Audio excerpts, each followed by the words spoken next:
কুম 2024 সালের অষ্টম শ্রেণীর নতুন বই পরিস্থিতির ধারাবাহিকতায় আজকে আমরা ডিজিটাল প্রযুক্তি এই বইটি দেখব।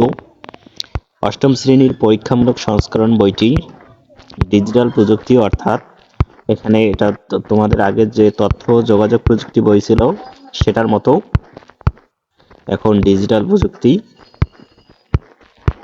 তো বইটি খুব সুন্দরভাবে কিন্তু ডিজাইন করা হয়েছে। আমি কিন্তু প্রায় তোমাদের প্রতিটি বই ভিডিও আকারে নতুন বই কিরকম হতে পারে সেটা কিন্তু আমি দেখিয়ে দিচ্ছি। এখানে আমরা সূচিপত্র দেখতে পাচ্ছি। বইটি কিন্তু খুব সুন্দরভাবে ডিজাইন করা হয়েছে। সূচিপত্র এখানে আমরা দেখতে পাচ্ছি।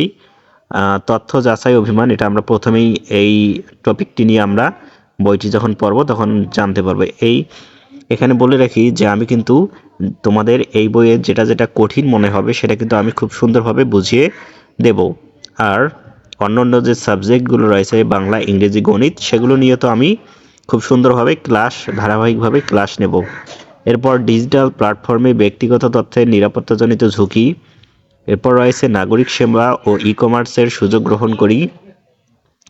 এরপর সমস্যার সমাধান চাই, প্রোগ্রামিংয়ের জুড়ি নাই। খুব সুন্দর একটি ছন্দ আকারে কিন্তু এই চ্যাপ্টারটির টাইটেল করা হয়েছে। তো এরপরে রয়েছে চলো নেটওয়ার্কে সংযুক্ত হয় এবং এশিয়া প্রশান্ত মহাসাগরীয় পরিমণ্ডলে ডিজিটাল প্রযুক্তি। খুব সুন্দর একটি বই, কিন্তু আমরা টাইটেলগুলো দেখে বুঝতে পারছি। তো বইটির এখন আমরা একটু ভেতরে দেখি কিরকম রয়েছে। তো বইটি কিরকম হবে এটা কিন্তু তোমরা যারা আমার ভিডিওটি দেখতেছো তারা তো বুঝতে পারতেছো। আর তোমাদের বন্ধুদের দেখানোর জন্য অবশ্যই ভিডিওটি তোমাদের বন্ধুদের কাছে শেয়ার করে দিবে। তো এটাই হচ্ছে মূলত তথ্য ডিজিটাল প্রযুক্তি বই।